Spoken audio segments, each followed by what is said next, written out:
Finally મિત્રો આપણે પહોંચી ગયા તરણેતર જો શંકર ભગવાનના મંદિરે શંકર ભગવાનના દર્શન કરવા। અને જો આ હે કુંડ, જોઈ લો, એક ઓલી બાજુ હે, આ હે શંકર ભગવાનનું મંદિર। તો હવે આપણે જવાનું છે મંદિરે અંદર શંકર ભગવાનના દર્શન કરવા।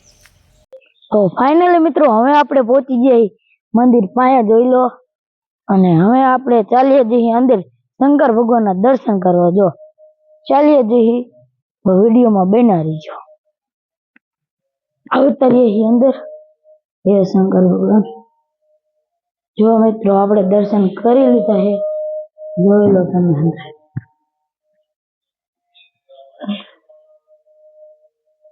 આપણે દર્શન કરી લીધા છે, હાલો હવે દર્શન કરી આવતા રહીએ મંદિર બહાર આવતા રહીએ। જોઈ લો, આ હે જો કુંડ, ને આ બાજુ બીજો કુંડ હે, ઈ ની હે પણ આમ બીજો હે અલગ પાડેલો। તો જો હવે આખું મંદિર બતાવી દેજો, પાછળ આખું મંદિર જો મિત્રો। મેં તમને આ મંદિર બતાવી દીધું, આ બાજુ આ કુંડ બતાવી દીધો અને શંકર ભગવાનના દર્શન કરાયા। તો હવે હું તમને ગાયનું ગરું બતાડું, જે આપણે આ મંદિર ગરકી ને તો હંધાય પાપ હોય ને એ આમ ધોવાઈ જાય, એવું કઈ છે, એવો ઇતિહાસ છે। હાલો જો આ હે ગાયનું ગરું, જો જ્યાં આપણે આમ અહીંયાથી જો અહીંયાથી આ મંદિર ગરકી ને તમારા એવું કે પાપ ધોવાઈ જાય। હાલ હવે આપણે જઈએ અંદર।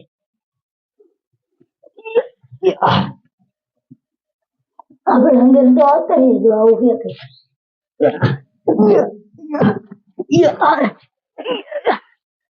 નીકળી તો ગયા। જો આની અંદર થી ઓલી બાજુ આપણે જો તમને બતાવી દઉં, જો આવું ગરું હતું અને જો આપણે અહીંયાથી ગરકા હતા, અને જો આ બાજુ છે, અને આપણે બહાર ક્યાં નીકળ્યા ખબર હે?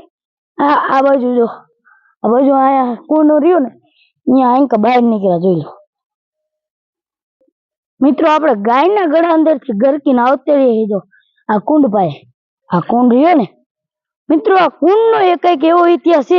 અહીંયાથી તમે જો આ કુંડ માંથી તમે પાણી લઈને હાથ પગ ધોવો ને એટલે તમારા પાપ ધોઈ જાય।